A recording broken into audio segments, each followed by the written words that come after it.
Hey, my name is Darnell Carter. I'm the family man. I just want to share with you today um, about the family. One thing about it is that the family, as I define it, is people who are joined together by love for the preservation of life. Again, I'll define that again. People who are joined together by love for the preservation of life. Again, think about this. When you think about love, you think about giving freely with no expectations. And then when you think about life, you're thinking about time. So as you define it again, it's people who are joined together by what? By giving for the preservation of time. As I started thinking, I go into schools and I go into people's homes and I travel around talking about the family. But I was awakened the other night with a question. And the question that God gave to me is, what is it that you hate? Now that was kind of strong for me because I'm thinking hate. I was always taught that you shouldn't hate. But then I thought, what do I hate? And as I thought about the things that I hate, or the one thing that I hate was the innocence that was taken away from our children. I hate that. I go back to my own childhood and the saying that was said, it takes a village to raise a child. And then I brought it up today, it takes a family to raise a child. In today's youth, their innocence has been taken because their family has been taken, has been destroyed. They have no sense of values. They have no sense of purpose. And all those things start with the family. And so I went back and I started reflecting on my own family, my own upbringing. And I went back to the 5 families, which was the village that was responsible for raising me. The first family that I had was my biological family, my relatives. Those were the people who were in my home. Those are the people who taught me through love how to care. I go back and I remember my grandfather. My grandfather came from a small town in Georgia called Covington. And he came here and he bought here's that word again, family home. A 3-family home. Do you know that everyone on my mother's side of family at some point in time lived in that house? I never had a key to that house.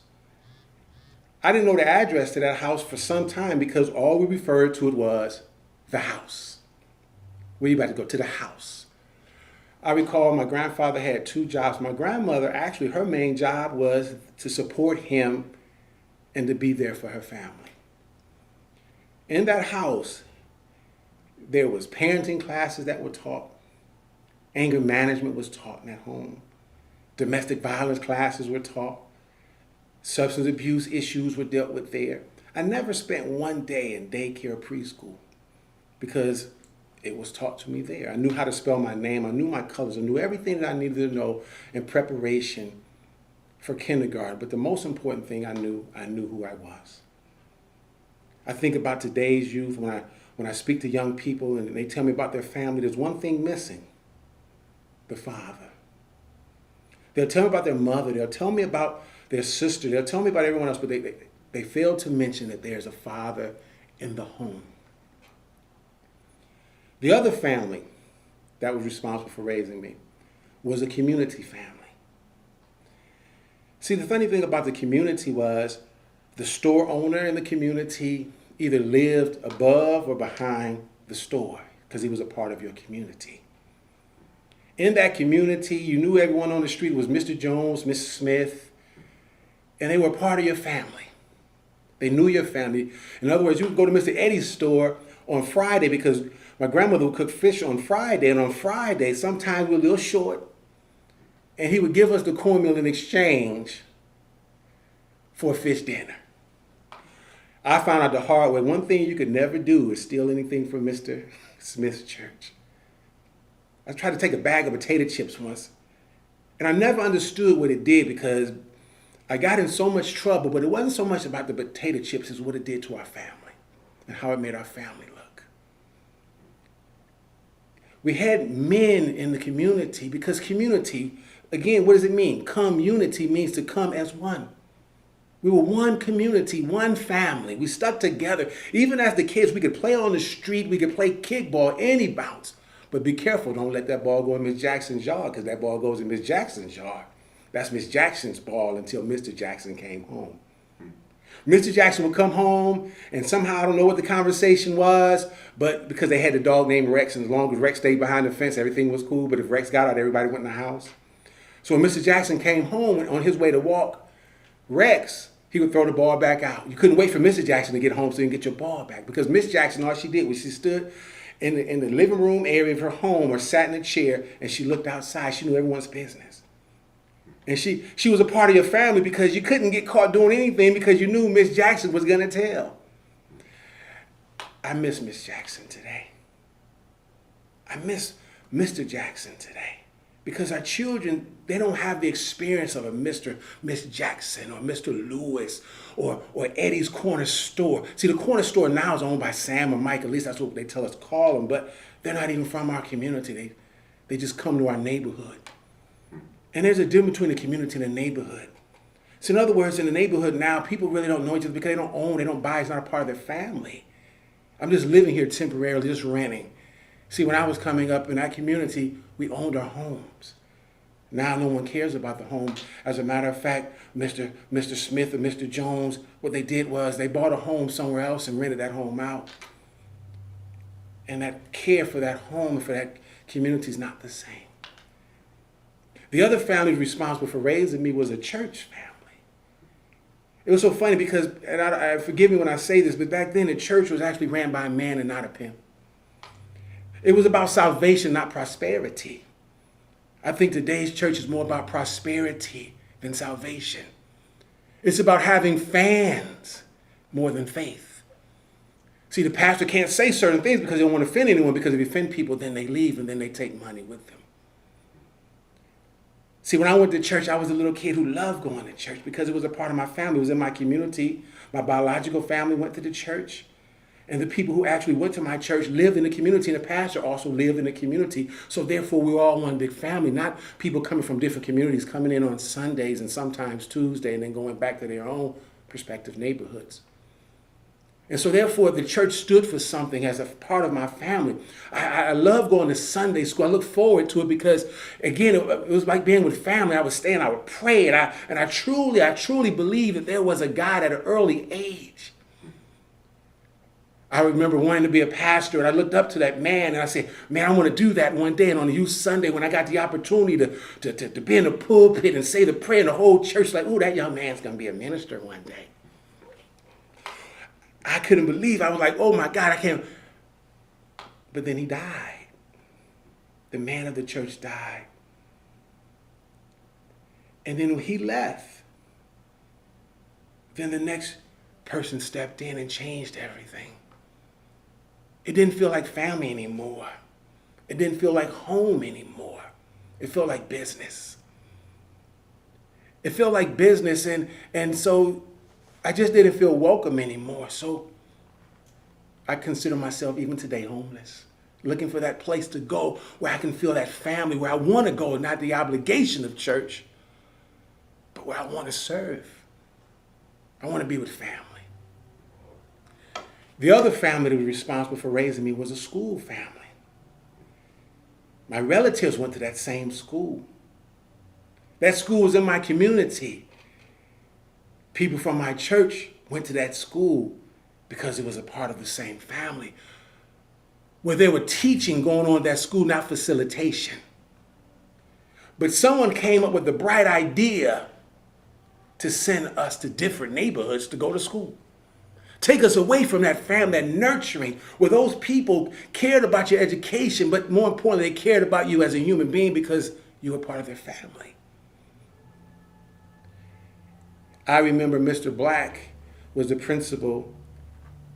And Mr. Black, one thing about Mr. Black, he was about 7 foot tall, 130 pounds. Because I was a kid, and he just looked so tall and so lean. And one thing about Mr. Black, he was a man of few words. He knew your name because you were part of his family. He said, Darnell, where are you supposed to be? Miss Jones' class, get there. And that's all he said, and I was on my way.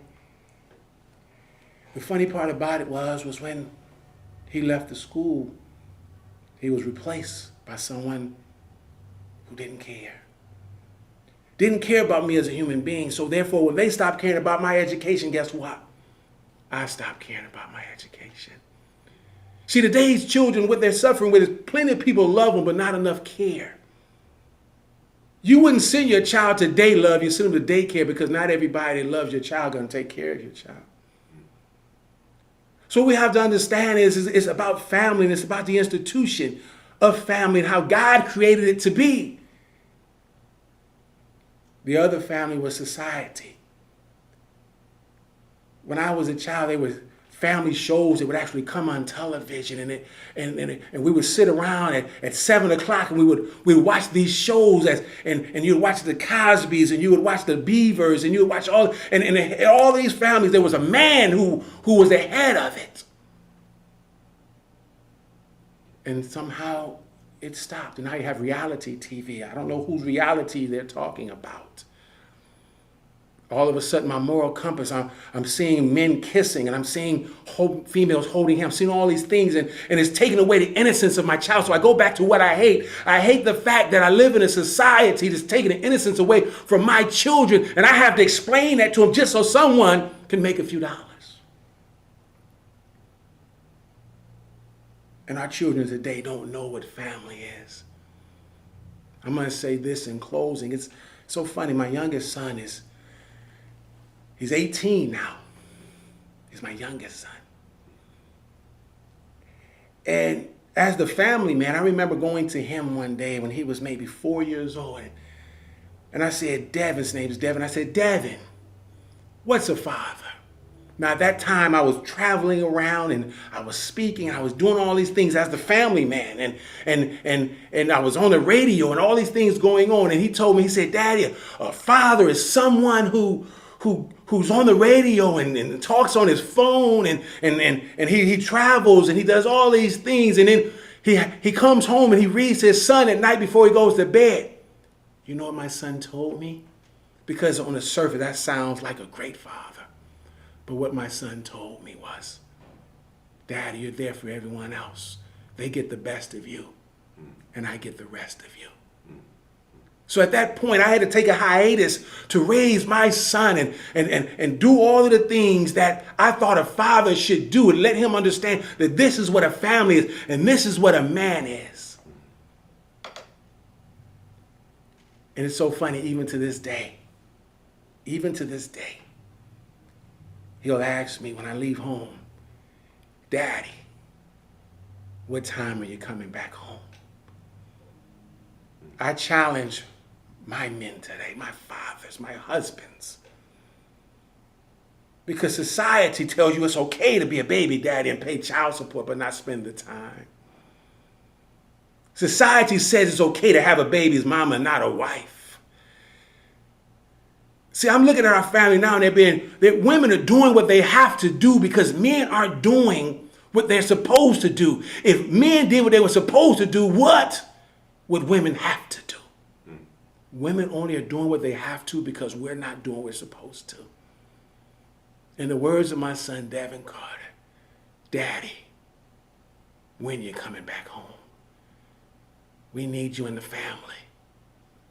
Our innocence is being taken from us. We need you home. We need you in the church. We need you in the school. We need you in society. When you're coming back home. I want to say thank you for your time. I hope that someone was touched by the words that came out. I appreciate Pastor Smith inviting me here to share what I do with you.